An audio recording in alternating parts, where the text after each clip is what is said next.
Welcome, welcome, welcome to the No Faces Comic Chat. With us, finally, took forever. We have Metarog and DS Comics. Welcome, boys. Glad you could finally make it. What's up? Oh, I'm sorry. I fell asleep waiting on you. Me too. I was in dormant mode there for so long. I didn't know. Sorry about that. We're here. Sorry, everybody. I was late. I lost track of time. But now I know what time it is. It's time for the No Faces Comic Chat with everyone's favorite commentator of commentators and prognosticator of prognosticators, DS Comics and Metarog. Welcome, everyone. Glad to have you. Groundhog Day was last week. Oh, that's right. We got Rob Boswell in the house. Mike's here. Jambo's here. Look, if I rush this through, then in 2 minutes, the next person shows up. They won't know that we were late. Collecting chaos. Slim's in the house. Jackson Roy Kirk is here as well. And I think we're caught up. Thank you, everybody, for everyone who's here and the people lurking in the background who don't comment from time to time. We're still glad you're here. Did you know that you had to have an account to comment even on live shows? Did you know that, Roger? I think I did. Yeah. So there's people that watch these shows that do not have accounts. So they can't comment live. They can't leave a comment afterward. I don't even think they can put a like on the video. But they still watch. So we're thankful for all of you that are doing that. William Smallwood's in the house. Welcome, William. Welcome, William. Yeah, that's right. Ben Compton's here as well. Good to have you. And anybody remember what the team name is tonight? Blade Runner. That's right. And Roger, what are we going to be discussing? I think it was, was it the keynote speakers? Right again. No, all right. No, that wasn't it. I thought it was Blade Runner. I thought we were going to be talking about Blade Runner, the movie. It's not. You wish we were. You'd prefer it, wouldn't you? I would. That's sci-fi movies. That's top 5 for sure, all time. Agreed. Totally agree. Especially the director's cut. That's what I was going to ask. Which do you prefer? The one where he explains everything, or the one where he doesn't?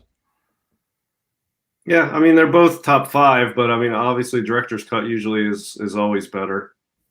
I don't know. They change a lot in that one. Yeah, but I mean it adds a little bit, but I don't think it's not so different. Like, oh my God, that's totally different. But there's a lot of extra stuff added in. But yeah, I don't know. I think the original released version is one of the top 5 ever. I think the director's cut is just a little extra in there for hardcore fans.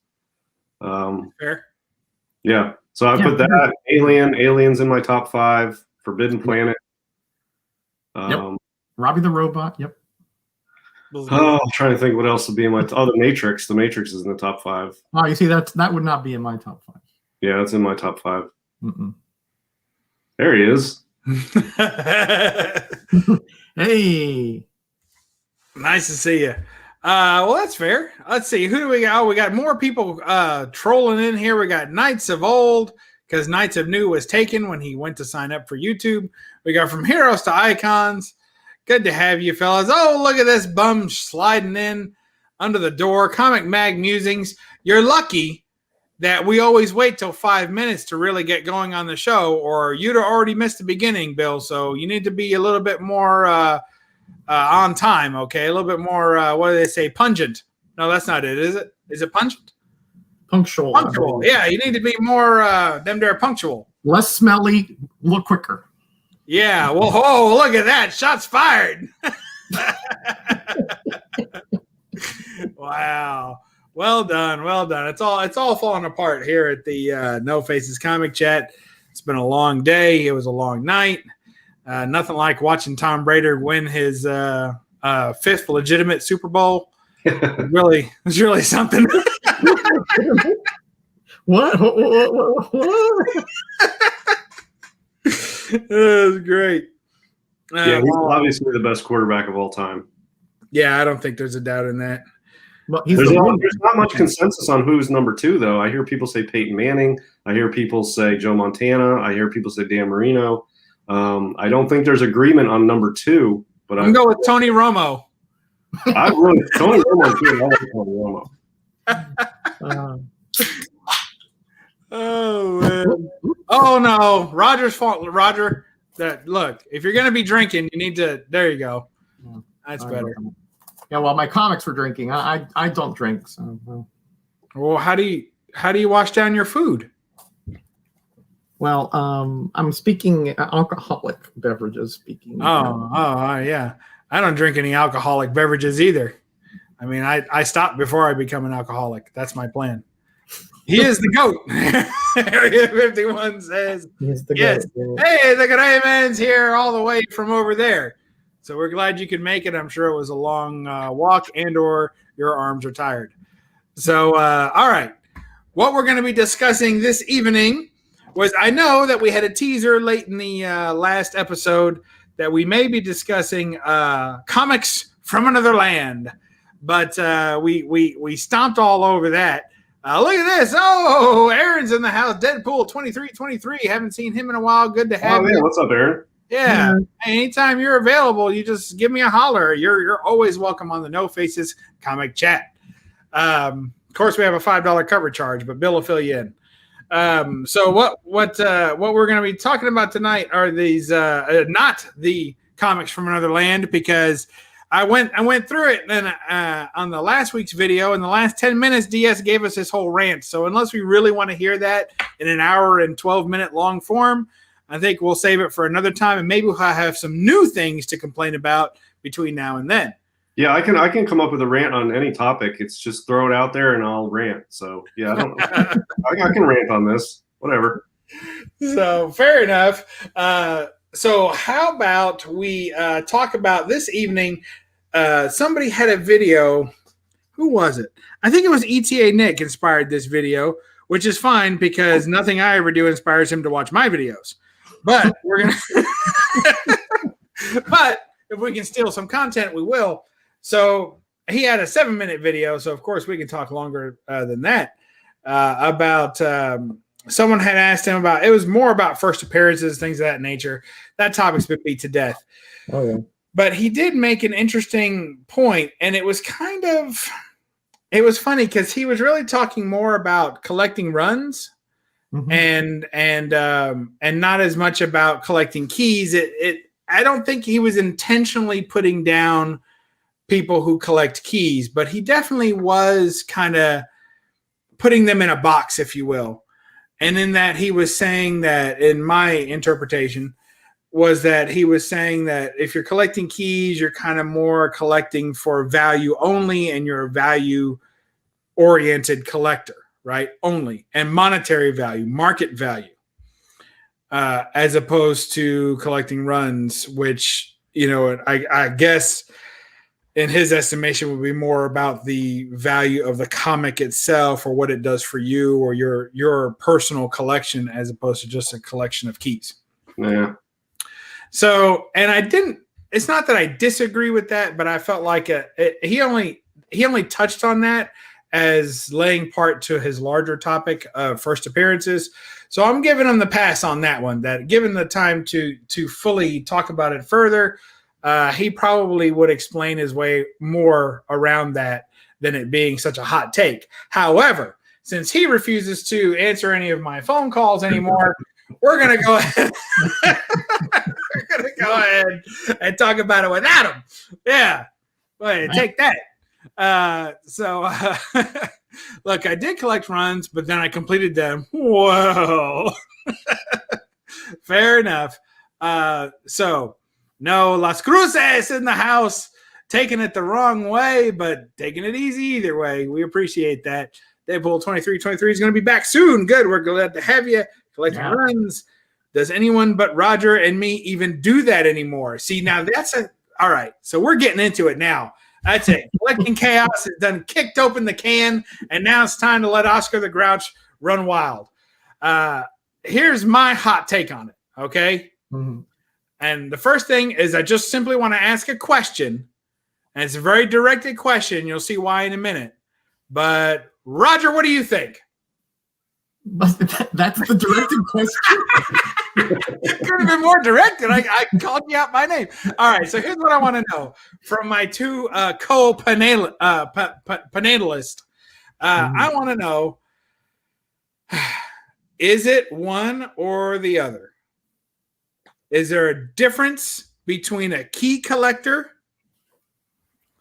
and a run collector? And which do you think there are more of out there? That's what I want to know. What's the difference? And do you think there's more of one or the other out there? Okay, and we're going to go, like I said, wait, let me get this back to it. We're going to go ahead and ask first DS Comics. All right. All right. All right. So I didn't see the ETA Nick video, but let's just say you're putting out there whether or not key collectors are more in it for the value of the books and run collectors are in it for the love of the books. Yes, that's basically the question. Yeah, that's incidental because people can go from point A and all end up at the same point B and get there for different reasons. Some people collect keys because they like to have a dense collection of very important books that they love. Incidentally, the keys happen to be worth more money than the run filler stuff. Some people collect keys because they're collecting for value, like me. I'm like an opportunist / investor / collector. I'm not going to waste money on random run fillers. I'm trying to buy keys for value. But yeah, of course, I love the books too. I don't buy keys that I don't like. But yeah, so I think the value is incidental. You can't tell if somebody's a key collector. You can't tell if they're doing it for money or for love. Either one is totally valid, but you have to know more. But I think there are more run collectors than key collectors. And the reason is because of all of the comic collectors, most cannot afford all of the keys they want. And we like, there's no more great percentage of completists in any area than there are in comics. Comic collectors are completists. There's tons of run collectors, and they're not working on runs of every single thing they collect, but almost every single collector is working on a run of something. And that includes books that are not keys. Almost everyone. It's the majority of collectors are working on at least one run.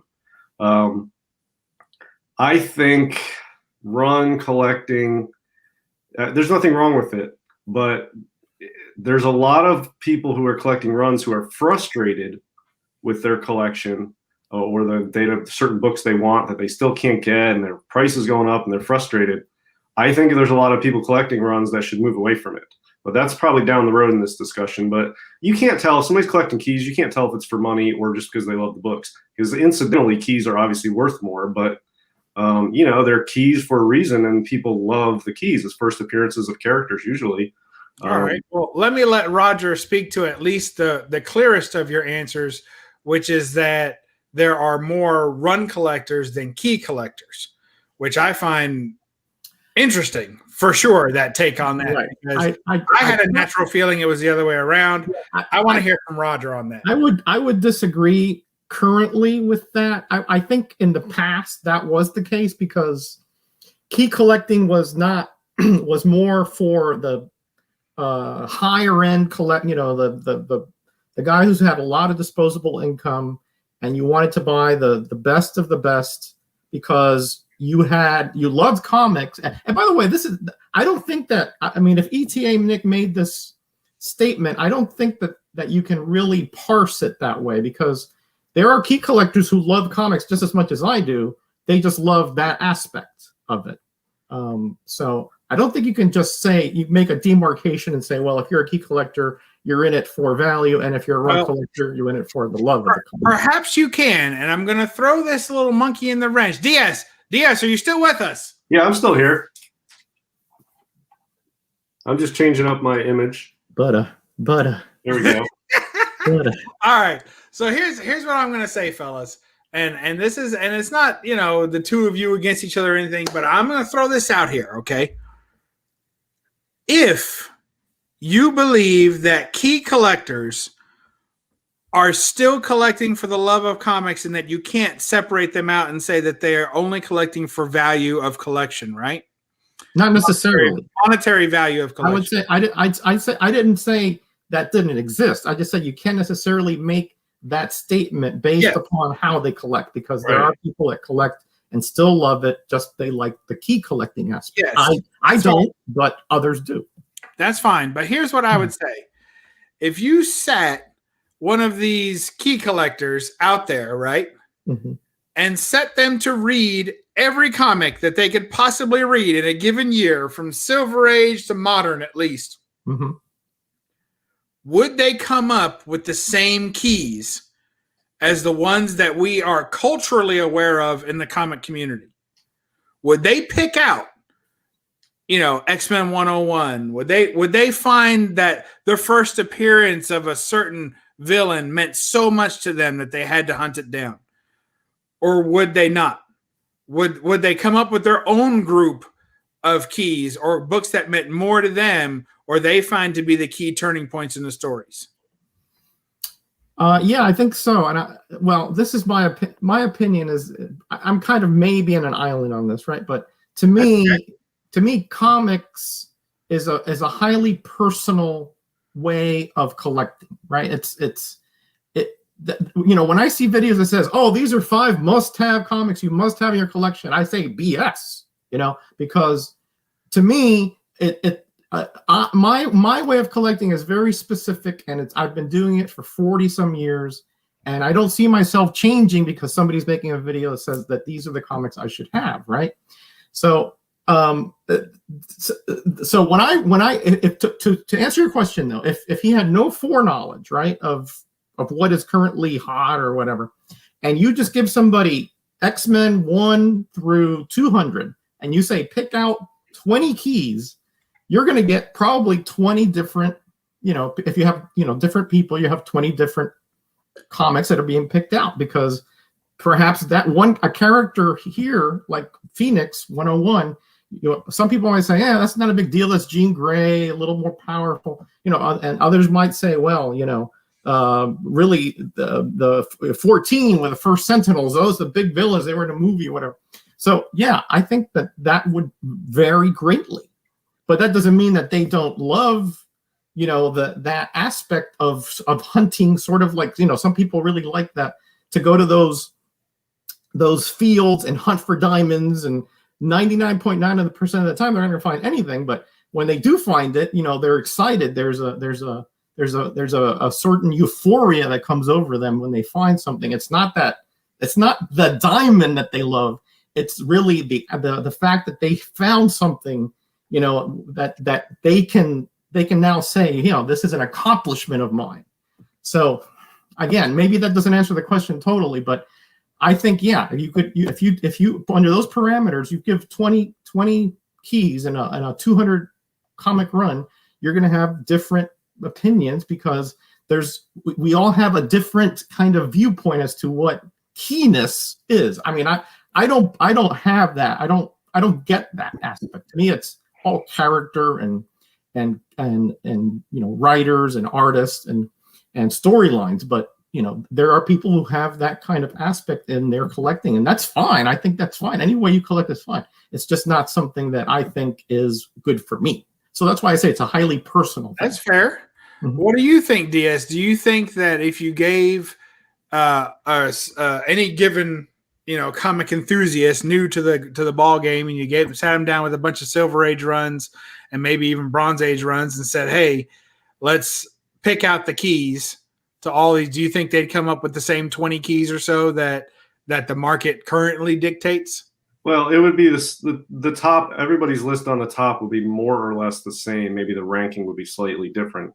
But if you give everybody X-Men 1 through 100, everybody's going to have X-Men 1 at the top of the list. It's when you start getting past the big keys and you get into smaller ones, you're going to have some people that like the first Alpha Flight, and some people are going to leave that off, and they're going to want, Death of Jean Grey. There's going to be a lot of differences when you get down under the top 5 or 10. But there's something else missing here. I hear this a lot, and I'm on the side that I feel gets sort of attacked for this. buying books and you don't care, you're not a true fan because you don't love the character.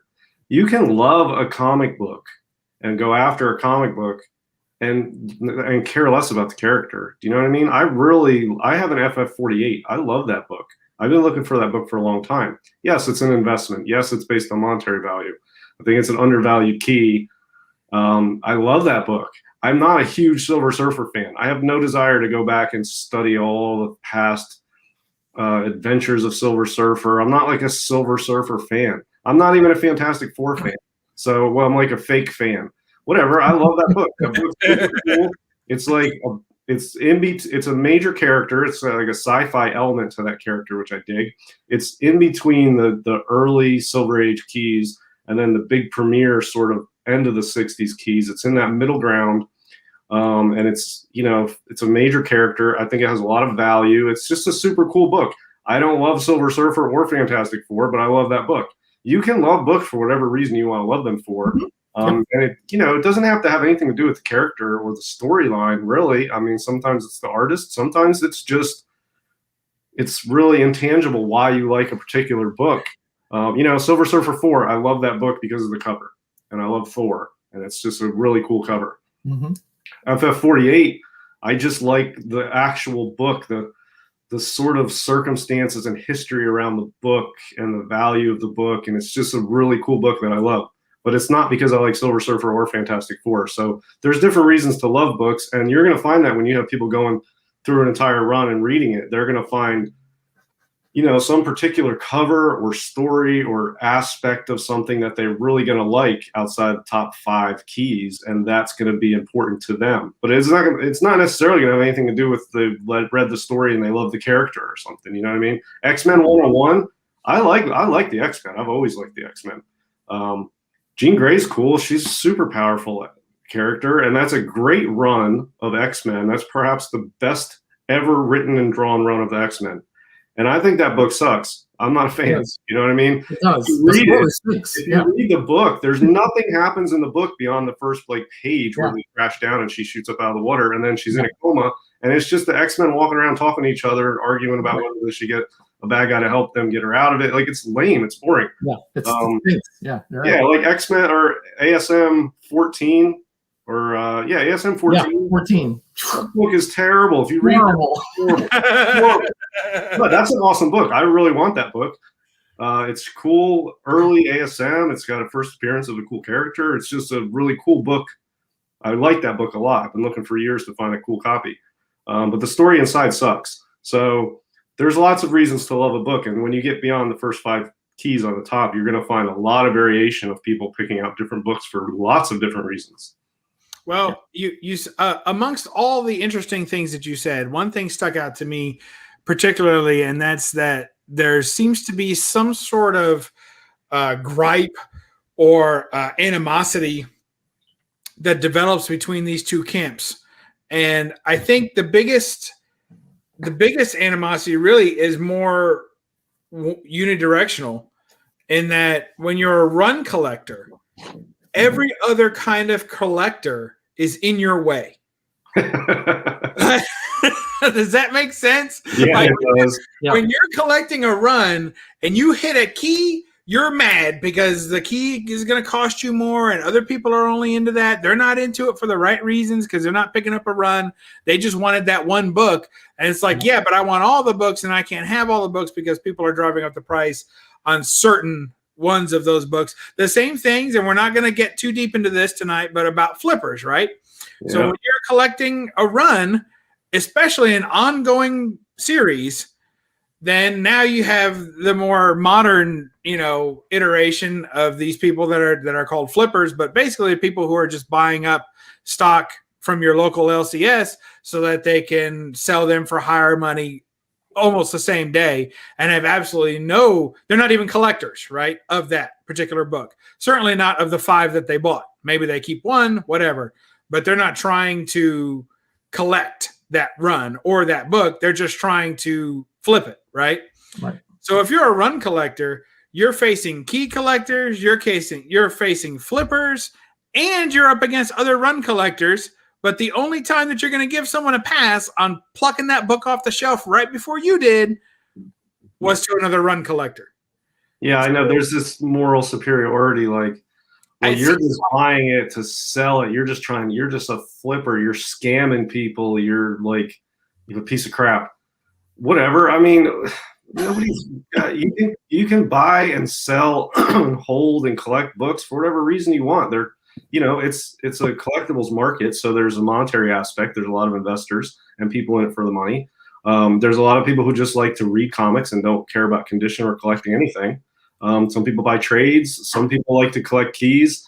It's whatever you want to do is cool, but I feel like the ones that complain are the ones that are frustrated and they're not willing to change their own system and adapt for their own benefit. They rather blame other people for their own downfalls that they feel personally they're bothered why they can't have certain things. And they blame other people instead of adapting to a market that has a lot of different aspects to it and a lot of different groups of people are in it. And there's a lot of competition and you can't just sit around and have your checklist and expect you're just going to complete it with no problem. There's people that are going to be in your way. And that means you need to adapt. It's not because they're like less moral. I mean, that's not morality. It's nothing to do with it. But that's what I'm saying. And those are exactly the people I'm talking about. When they get frustrated, they need to adapt. And if they're run collectors, there's changes need to be made in how they're collecting. It almost always seems like it's a run to me. It almost always seems like it's a run collector that really gets just so angry. I see them in the shops. They stomp their feet and they pound their fist and they throw little temper tantrums. And then, of course, if you have a shop like some of us have or some others have, whatever, then you'll hear, well, you got to be on a pull list. You got to be on, that's why you need a pull. And then, 10 minutes later, somebody else walks in and they say, why isn't this book on my pull list? I already had it on there. Like, oh, yeah, we got shorted. See you next week. Yeah, but it's the same people. If they were going to buy a yard sale and somebody has an ASM 300 for $10, all of them are going to buy it and flip it unless they're trying to collect it. Do you know what I mean? So it's not the flipping that's bothering them. It's their own inability to change to get the way their collection they want it to be. It's not the other people's fault. They blame everyone else. And look, people give me crap all the time. I get DMs sometimes on Instagram where people just give me shit because they're like, I really want that book and you just flipping it for money. Why don't you just, why don't you get out of the hobby if you're just doing it for money? It's disgusting. Like, whatever, block. That's how I feel about it. Well, Roger, I'm hoping that you'll shed a little light on the run collector's psyche here.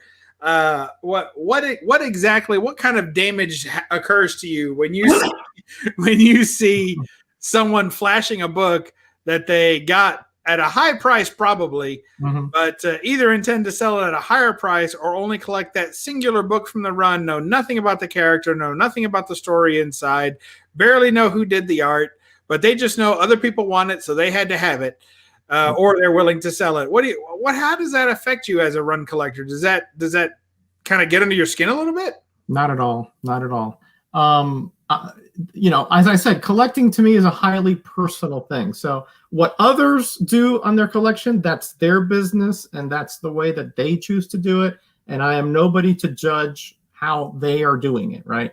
I am a run collector, but like DS says, I find it ridiculous that people are criticizing him for, essentially making these comics available to others, right? Because he's highly successful in finding comics and either repairing them, pressing them, and all his customers, I guarantee you, are happy customers because they got what they want at a fair price. Yeah, and they get a book that's been usually cleaned up and graded, so they know the condition. They don't have to pay for the grading fee. They don't have to worry about restoration or any hidden issues, right. And they get it for a good price. And it's coming from somebody trustworthy. It's going to be packed well. There's a lot of benefits to people who are, quote, flippers and, quote, scammers and all this other. Now, people don't have a problem. It feels like the older the book is, the less problem it is. It's more acceptable for me to do that. But if it's a newer book, then I'm treading on thin ice because I could be becoming immoral by doing it. But whatever. Look, I mean, before the internet, living in an area that doesn't have a good comic shop, you're not going to get any of these books. I mean, who do you think's providing all these books to buy? I mean, it's all these people running around picking up stuff and putting them on eBay and bringing them to cons and putting them on Instagram. I mean, they're so available to everybody. They just don't like the prices, but the prices are just free market principles. That has nothing to do with it. If it weren't for the secondary market, I wouldn't have a collection. I mean, try finding this without the internet. Yeah, absolutely. I never run across this. That's why it's really just ridiculous when people make those kinds of assertions, because if what they say is true, then everybody should just do only what you find out in the raw, out in the wild and the raw. That should count. Everything else is marked up, right? Now there are exceptions to that, because you can find some deals. I have found many deals online.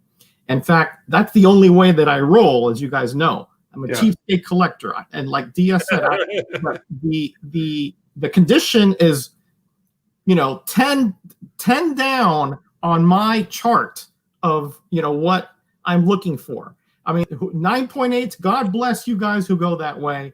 That means diddly to me. Absolutely nothing, right? I want a comic for very personal reasons. It's either a character that I am really invested in, like Black Panther, for example, or I'm going to show you my Man Things comics. Okay, all you guys with your heads in the gutter, get them out of there. That's what I look for. So I want that comic in my possession because it's something that completes a storyline, or it completes a writer, certain arcs that he has done, or artists that I really admire. That's how I do it. I don't care if it's worth $1 million or 1 cent. It is because it has a certain intrinsic value to me that I go after it. And that's, again, different than perhaps a lot of people. Yeah, and there are some books that you didn't get for a while and they became really pricey and you weren't willing to pay that. But I never once heard you complaining about people driving up the price or flipping the book or what it's worth. You're just like, oh man, I don't have that one and it's probably worth too much now, so I won't get it. That's it. Yeah. So all right, so that's it. It's not anybody's fault. Sometimes prices are higher than others, and it's just there are millions of comics out there. So if I hit a stumbling block, I do without, and I look for something else. That is in my cheapskate range. And then I go for that. That's just the way it goes. Yeah. I don't begrudge people who are key collectors and things like that. I have lots of keys, as you guys know, because they're in the hundreds of runs that I have. But they don't mean anything else to me extra than the book before it and above it.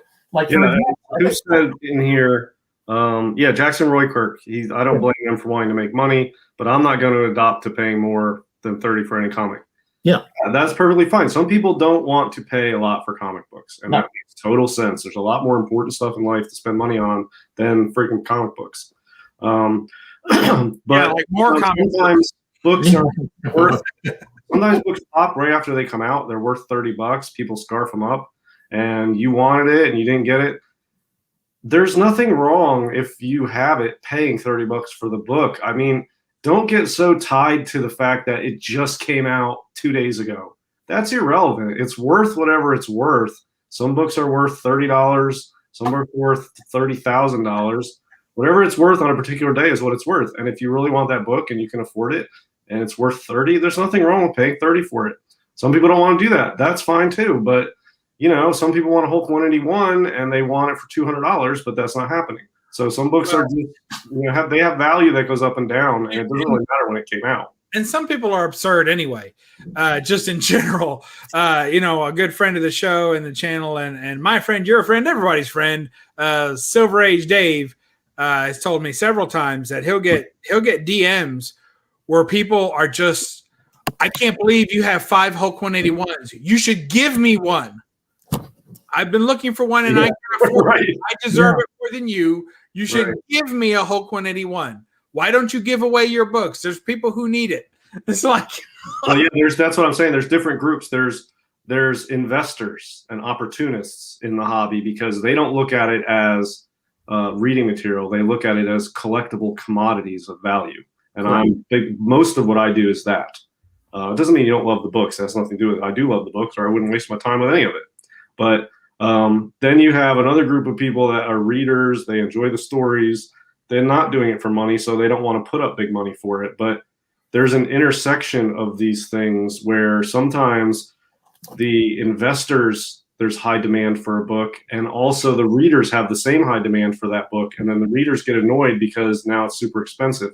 Well, that's where the different areas are intersecting, and that book not only is a cool read, but also is a very valuable collectible. So that's just how it is. Whatever you need to decide what you're doing in the hobby, and then you need to adapt your processes to maximize your ability to get what you want in the hobby. And if you're an investor, it helps to have money and it helps to flip books and move your way up the ladder. If you're a reader, it helps to have multiple places online and brick and mortar, scouting out weekly, having pull lists and being really on top of it so you can get them quick, and try to make a network of people maybe in other areas that you can hook them up with something if they will get stuff for you from their shop that yours doesn't get. There's ways to do it, but just going to your same LCS every Wednesday and then being bummed out because it's a hotbed of activity and the stuff's going quick and you're never getting it, and then coming home and bitching about it on Instagram and sending me DMs. You know what I mean? There's something you need to change because you can adapt. And look, there's ultimately sometimes you just have to spend a little more, 15 or 20 bucks for a book. All right, if you really don't ever want to do that, I mean, it's not like every book, but sometimes you're collecting a run and one pops to 20 or 30 or 40 bucks. All right, so what? I mean, maybe you just have to bite the bullet. It's tough. It really is hard. And at different stages in your collecting career, you change that value and that number, and it changes per book. If you're literally one book away from completing a run, your price tolerance goes way up. Yeah, true. I mean, it's a whole nother ball game. And in some cases, you're willing to lower the condition too, just to get that book to complete the run, because it's a different sense of accomplishment all of a sudden. And I think that's what people forget about this hobby, and probably most hobbies that center around collecting, is that there's a sense of accomplishment that you get when you complete something. And for some people, that completion is the completion of a flip, and they're happy that they got some money. For some people, it's the completion of just the realization that now they finally own this key that they have had trouble finding or was difficult to hunt, or maybe they had to work extra hours at the sawmill to be able to afford this key or something like that, And then for the run collectors, there's that accomplishment that you've completed a run. And the great thing is, whether you're a key collector or a run collector, if you're collecting keys, there's always another key to be had. And if you're collecting runs, you can always start to collect another run. Yeah. So the hobby continuously feeds itself. You're never going to say, I'm done, and walk away. Plus, there's something else that's missed out on, and people seem to realize it if you point it out, but they don't ever. It's never on the forefront of your mind. But especially if you're a run collector, but even other stuff, the challenge is fun, and the journey towards the end point of a particular run or key is fun, and you never know what's around the next corner, or what's going to find at the con, or what's going to be in the box you're digging through, or whatever. And yeah, it's frustrating when you can't just get what you want when you want it. But that's sort of like, there's a silver lining there, is that it becomes a challenge, and you have to search for it, and you have to dig, and you could go years. And then when you find it, in some random box at a thrift store for $1, it's so satisfying. You finally got that one book. Agreed. And I feel a little more in tune with that than a lot of modern collectors, because modern books are everywhere. And if they miss out, it's like, what the hell? How did I miss? There's millions of these being printed, and now I didn't get one. But when you're doing Golden Age stuff like this book, you're not going to find. It takes years sometimes to get the book you want in the grade you want for the price you want. And sometimes there's books I've wanted from day one and I still don't have. That's okay. There's other stuff out there, and it's a challenge. And when you finally do come across it or score it, it's all the more satisfying. It's challenging, and it's the adventure in the hobby that's fun. It's not just completing the run or getting the key or whatever. It's the journey to it. I don't know. There's more to it than just getting the book. Because a lot of times I get a book, And after I get it, it's like it's lost all the fun because now the challenge is over. And then I just sell it. Half the books I sell, I wanted for a long time. And once I get them, I'm like, meh, all right, what's next? Let me sell this to something else. It's all about the hunt, the journey, getting Yeah. there. It's not once you're finished, Yeah. then there's no excitement left. I call that the womanizer approach. You're a comicizer. You go in there and you're like, I just want to bed the comic, and then I toss it away in the morning. Maybe I ask it for a cup of coffee or a scrambled egg, but that's staying too long. Just get it out of here, and it's on to the next book. You know, the only problem with that is that I feel like I have a foot in both camps. Okay, Right. I collect the keys of runs I don't like. And then I collect all the books in the runs that I do like, whether there's any keys in there or not. So I am working on a complete run of Catwoman Volume 2. As of yet, and you have to say that, right? As of the recording of this episode, there are currently no keys in that run. Now, tomorrow somebody will say, oh, it's the first time, you know, blah, blah. She wore her hair in pigtails in issue 37. Who knows? And now all of a sudden it's the rage because a poster came out. So, you know, other than that, right now, there's no keys in that run, and I'm still collecting the run. And then I have other books where, like my Werewolf by Night, I was collecting the entire Werewolf by Night run, couldn't care less about Moon Knight. But in order to have the run, I had to have 32. So I ended up spending money to get that, you know, but it's much less about having the first Moon Knight as it is about having the entire run. Is more satisfying to me. Like, I don't see myself ever breaking up that run or selling it off because I felt such an accomplishment when I completed it. So, you know, so for me, I'm standing in two camps, you know, hoping the fence doesn't rise. So that's Yeah, you're kind of a hybrid collector in that sense, because you do have runs like the Wolverine that you put together for a while, and like you said, the Werewolf by Night, and that's fine, you know, because I think your logic behind it kind of makes sense. I mean, I know that's you're probably going to mark this as a, you know, as one of those seminal days, right? But I'm already recording it. What are you talking?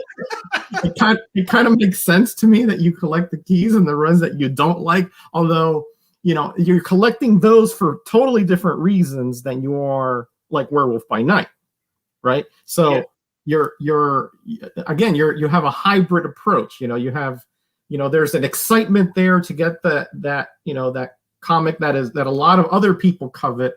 And yet there's that personal aspect to it that you just enjoy completing that the accomplishment of completing that run because the character you either enjoy it or you have some kind of rationale behind, you know, wanting it, right?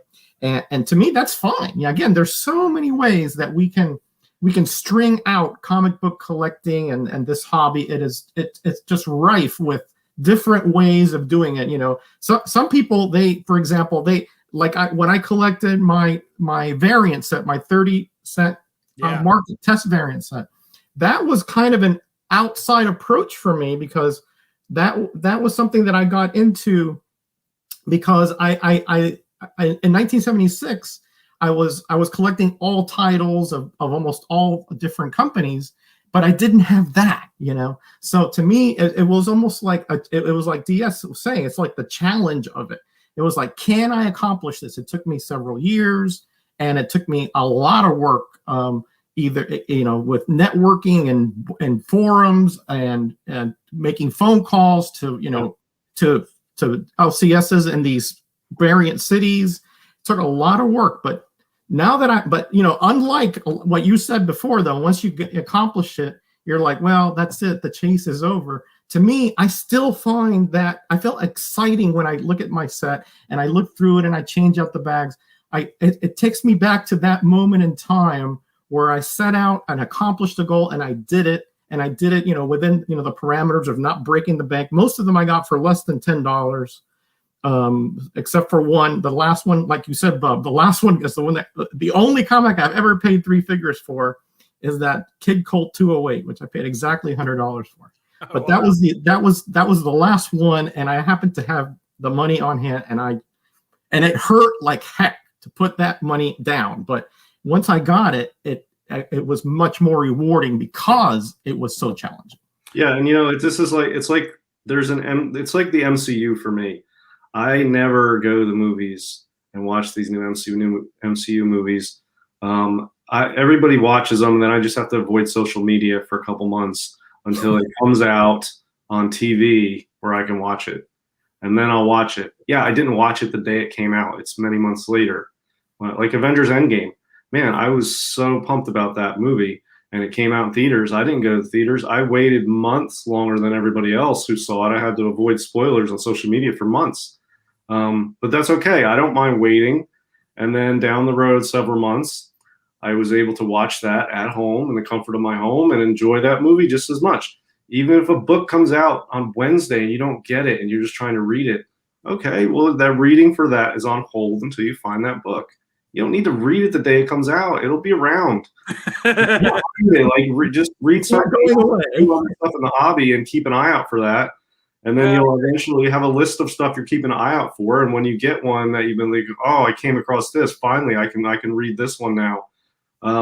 It doesn't have to be done on the schedule of, I don't know, like the issue dates or whatever, the shops or the market or the FOMO's dictating when you have to get one with things. Just do it at your own pace. And sometimes things take longer than other ones. It's not a big deal.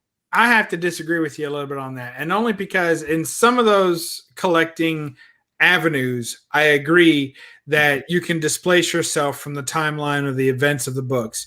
But for modern collectors collecting and reading, specifically modern readers, and we can do a readers versus collectors episode someday, but for modern readers, there is a subset of our own comic community that talks and engages and mulls over stories and really gets excited each and every Wednesday about what books they're going to discuss. It's almost like a book club for current issues. And so if you are saying, I didn't get that issue because they were out, I'll pick it up in 2 weeks, the book will be the same, but your experience with that book and how that translates to the larger community will be different. Yeah, well, I mean, maybe you have to adapt. And look, I know I could, if I was super hard up for a book that was coming out next Wednesday, I knew it was going to be popular, I would hit up Roger, I would hit up Bub, I would hit up other people, and I would, people that are going to comic shops in other area, I would go online and see where I could order it or get it digitally. I would go to multiple shops within an hour of me and have pull lists, and that would probably work to get a copy of the book. Failing that, you can still get it on eBay easily. You can just go on Wednesday afternoon and buy it on eBay, but you might have to pay $20 or $30 or whatever. I mean, that's just the nature of it. It's not anybody's fault. It's like sometimes a book is worth a lot, and people know it's coming out because of the internet. They know there's a key aspect of it. So as soon as it hits those shelves, it's gone and the price goes up because people knew it was coming. It's not like, I mean, everybody knows what's coming. There's these shows on YouTube people are doing every week about what's coming out next week, and there's websites. So everybody knows what's coming out next week. And, I see people that hustle and they seem to get all these books. And it's not because they have a super duper awesome LCS.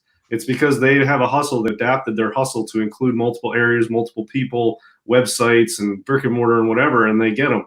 And then some people just roll into their LCS at noon and can't get it, and then it's on eBay for $30, and then they just come home and go on Instagram and cry about it. Yeah. If it's not important to you, there's a way, because it's not like they're printing lots of these. There's lots of them out there. It's not hard to find them. Yeah, and as you said, there's a great wealth of technology and help out there now to know what's going to be big before it comes. I can say, too, I look at books on Tuesday night that are coming out the next morning, even though I rarely go on Wednesday to the shop anymore to pick up new books, right? Mostly because the shop kicked me out.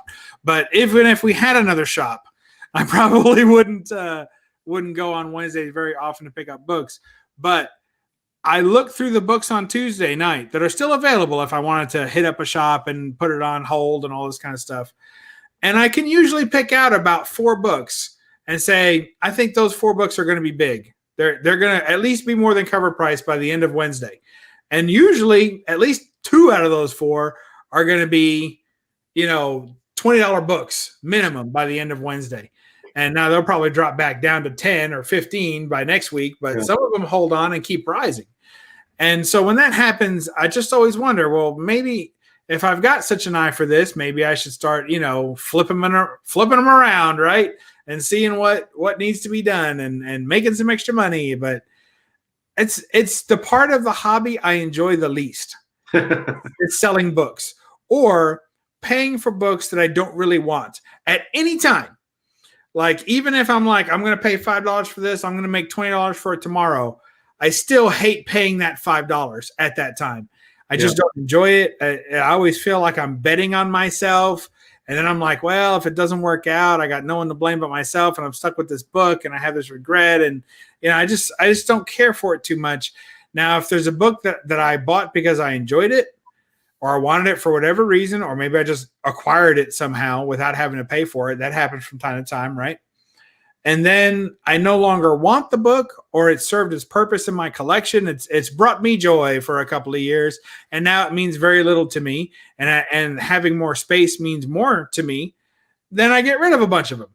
And when I do that, I have another good feeling that it's going somewhere that it needs to go, and people are happy to get them. And I usually just get rid of them in bulk because I hate the nickel and dime eBay stuff and the, posting 20 individual issues. It drives me crazy. I just have no patience for it. So, I think for me, collecting runs is fulfilling. Collecting keys are also fulfilling for me individually, but picking up a book that's going to be a key and getting rid of it, I can't. It's not for me. Yeah, I mean, I like selling books. I like making money, but that's just part of it, because you can make money on a lot of stuff in the world. But I like the comics because I really do love comics. I like the challenge of finding something undervalued and moving it to somebody who's really going to appreciate it, and usually somebody in the community, and getting compensated for that, and then being able to buy stuff that I really like that I wouldn't otherwise be able to afford. It's a lot of work. It doesn't always work out, but it's fun. I really enjoy the selling of the books and trying to find stuff that I can make a profit on. It's really fun. It's part of how I enjoy the hobby. I mean, comics are more popular than they've ever been. And so there's a ton of people in comics, all eras. And so there's a lot of demand and a lot of competition. So you just got to figure out your own way through it. And look, it's not always going to work out. You collect, no matter what you're doing. I see these people complaining about flippers because they didn't get the book at their LCS or whatever.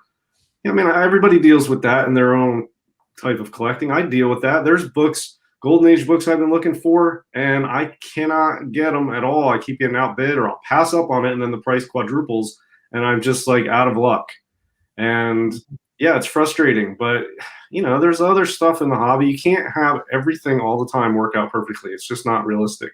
So you need to adapt and hustle to the extent you feel is worth it for whatever you're trying to accomplish.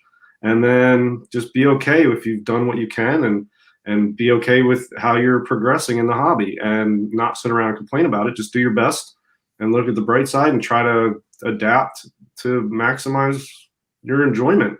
But I feel like a lot of these people are not enjoying the hobby. You know what I mean?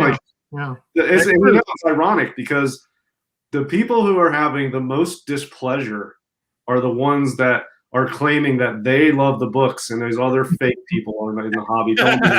I really love the books, and they're the ones crying all the time and having so much anguish. I don't have any anguish in the hobby. You know what I mean? Absolutely. I have fun every day. I'm not worried about it. So I don't know. I think if it gets to that point, you have to really re-examine what you're accomplishing in the hobby. If it's not bringing you a modicum of joy, and it's bringing you frustration, and it's bringing you to the point where you're out there, telling people off and complaining, then perhaps the stress is not worth the collecting. Yeah. Look, people can hit. Look, I'll take requests, but I don't want to take hundreds of requests. But I have an LCS here that all they basically do is new books. They don't get any of the 1 in 100 crazy variant stuff, but they get the new issues. and they're not real busy. It's not like a hotbed of comic activity here. I never go down there, but if I had a friend that was really wanted to make sure he got a certain book, he could hit me up. I'd go down there on Wednesday and get it, and they probably have it. I go in there sometimes and I see books that I'm like, oh, I think I saw people on YouTube like this book, and they still have like 2 copies. So I don't know. I think if you hit up other people in your network and your friends, and some comic shops will do mail pull lists, you could sign up for, and they'll mail them to you. You don't have to even live there. Now someone up here, I lost the comment. I had it saved for a minute, but someone up here was saying that, when it gets that much effort, I think this is it. Yeah. If he's got to put in that kind of effort, then buying comics isn't as much fun, and that's why the hobby doesn't grow. I think particularly with young folks, because everything comes so easy for them that if they have to really research something and dig into it, that's not fun anymore. That's not too much. Yeah, I agree with the first part of that, but I think the hobby is growing, and it's massively popular, and in no small part because of the MCU. But I don't think there's any problem with the hobby growing. We've got to acknowledge than ever before. But yeah, if certain things are not worth the effort, then they're just not worth the effort. It's nobody's fault. It's just maybe that's not worth the effort, and you just have to be okay with you're not willing to put in a certain amount of effort. It's not worth it for you for a particular book or whatever. Then that's okay, but you can still enjoy. There's other comics to enjoy. You know what I mean? Well, what about the idea that I know people always want to crap on like Key Collector app and things that are. Some of it is a little bit of pump and dump, I think, just personally. And some of it is people trying to affect the market for obviously their own gain, even if the only thing they gain is popularity. But I will say that when you have this type of resource available, those resources are just as available as a run collector. When I don't use Key Collector app necessarily, but as a run collector, when I do check apps and the internet to find out what's missing from the run. People like Roger helped create and cultivate that information so that it could be on a website. You forget. I love how people think everything just pops up on the internet on its own. It takes people doing regular research and traditional work to get that information out there that we can all readily access. And I'm very thankful for that. When you're looking at the difference between, a Key Collector app, maybe it's hyping this or it's hyping that, but really it's just a tool that someone who's hunting keys use. And as a run collector, I use lots of tools, including human beings, friends, family, strangers on the street, clients. I use everybody I can. I got 2 messages today alone of people apologizing that they thought they had books that they could add to my run, but turns out they don't. I had 2 of them today from 2 different people. Wow. It's that's helpful. That's people, and that would not have happened if I wasn't on Instagram, let's say, right? So it's very helpful. All this technology, it can be cumbersome. It can make you feel like it's actually extra effort, but I think it also makes things easier on the same time for both types of collectors. So and it's useful. Hey, we've got to acknowledge a rare sighting of Gratu Orlov. Thank you for joining us this evening. If you guys haven't checked out his channel, maybe Roger knows how to drop the link or DS. Yeah, I've got admins out there for just this purpose. Somebody drop the link for Gratu. This guy, his politics are a little out there, but his collection is way out of sight. It's amazing. And just a real great, just a great member of the community. Super glad to have him join us. We've also got Agu coming in here. Thank you, Agu. Las Cruces is still hanging around. Gray Man, we can't shake him. Jambo Comics is here. Just a treasure trove of members of the comic community. I can't thank you all enough for joining us this evening and being part of this experience that we have on the No Faces comic chat. Agu uses tools as strangers and clients as tools. Yes, well, they're not that kind of clients, but I suppose they are. Yeah. That's all. I just want to shout out some of the great people coming and going out of this chat. Some of them already come and gone, but I tell you, thank you, Metarog, for dropping that link. Yeah. We may have already missed him. He may have just jumped in and jumped out. Maybe he's a cut up too. His deadpan is fabulous. You know? I mean, he'll say stuff and you say, wow, is that really? And then you're like, no, he's just messing with me. You know? Well, it's like, Bill has a nice dry delivery too, Comic Mag Musings, but he gets awful pleased with himself every now and then. He'll crack that big old smile. Yeah. Check, make sure his hair's just right in the camera.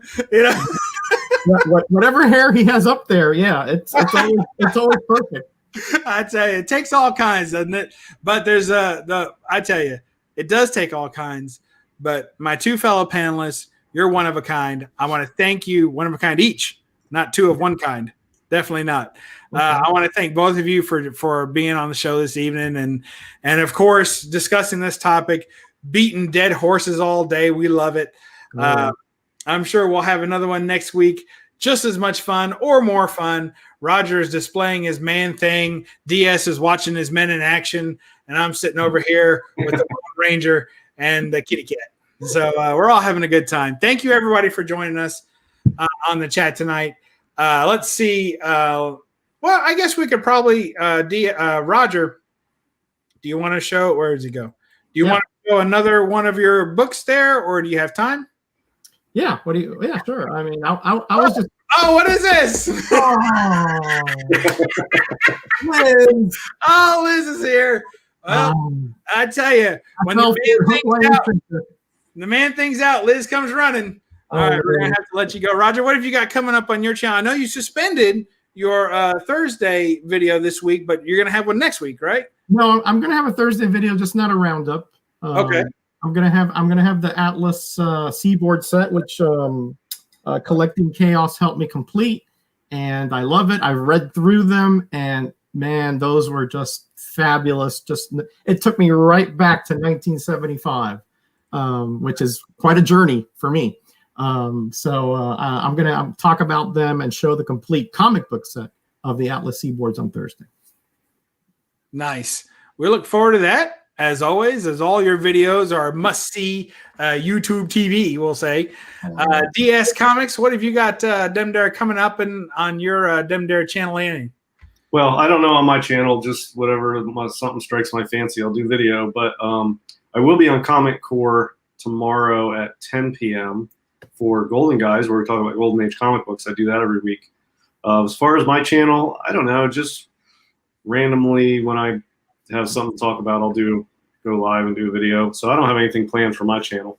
That still sounds like fun. And we really enjoy that Golden Guys with the quadruplets of fun over there on the Golden Guys channel. And just great knowledge, great commentary, and just a good time. And you really get soaked in knowledge. It's a very knowledge-soaked panel. So yeah, I learn something on it every week. And if you want to feel better about you missed out on a book and you're feeling down and you need something to lift you back up, watch Golden Guys, and it's never-ending stories about stuff we've missed out on. There's plenty of stuff everyone misses out on. You'll be like, okay, yeah, I'm not the only one. So it happens to everybody. It's not just people in the modern. So. Very well said. Very well said. I tell you, my biggest regrets are Golden Age books I didn't pull the trigger on because you have so long to regret it. Yeah. And there are books that I literally passed on buying years ago and have not seen since. Yeah. It's not only until about a month or 2 months after you're like, I should have got that book. Let me go see if I can find one. Exactly. Now, with Golden Age, you got to strike when you find them, because if you're collecting like Bronze Age or Copper or Moderns, and you're collecting runs and you're collecting 9/8 and you're doing all that stuff, consider yourself fortunate, because when you're in Golden Age, it's not possible to collect a run of Action Comics or Tech or More Fun or any. You can't collect runs because you're just never ever going to have enough money or time to get them. So, and yet I endeavor to do it. Yeah, you are working on it, and you're making good progress. But to even have a chance at completing a run, to have it within your reach, to have all high grade of a particular run, you're very fortunate if you're in that position, because if those of us who are into Golden Age books, that opportunity is not even part of our sphere of reality usually. So we have different ways of collecting in the Golden Age. You can't collect runs in the Golden Age. It's almost impossible. I did it once, and it took me years. A very, very difficult thing to do. It's usually not something that Golden Age people do. So if you are getting close to working on a run and you're missing that one book or somebody sniped you, yeah, you're doing all right, because there's books I would collect some runs and sets, and there's years go by, I never even see the book. So yeah. Well, thankfully, I operate outside the sphere of reality, so I don't have to worry about it at all. I can go and collect just whatever I want, and I'll die trying. Yeah, I gave up. I'm just an opportunist. I gave up want lists, and it's just too frustrating. So now I just sort of see what comes by. I'm just like, whatever comes by, if it's a good opportunity, I'll pick it up. Yeah. Well, even in that, you and Roger both really inspire a lot of other people in their collecting, in their styles and how they adjust and adapt to changing markets. When I saw you complete your Thing run, yeah, and that's a Golden Age run. There's somebody just talked for 5 minutes about how you can't collect Golden Age runs. I saw you complete a Thing run, and that gave me hope that I could complete mine, and really set me on the journey to fight harder to do it, to focus. And sometimes that's all it takes. So, you don't have to be bitter about the success of others. You can be inspired by it. So, right. All right, we'll leave you with that, folks. Put that in a can, smoke it. Yeah. That was being, somewhat, out of character, but very, very enthusiastic and very positive. Oh, thanks. I think. Quite sure what's going on here. All right. Well, we'll catch you next time on the No Faces Comic Chat. Remember, read a comic. Oh, and DS has some great advice for you. What's that, DS? Yeah, make sure you do your homework. Absolutely. And Roger, where do you want everybody to be? I want everybody to be blessed and to be back next week. Fantastic. And I'm going to tell you to read a comic book, and we'll just rip this sucker right off the wall. And don't apologize for the glare. Catch you next week. Bye-bye.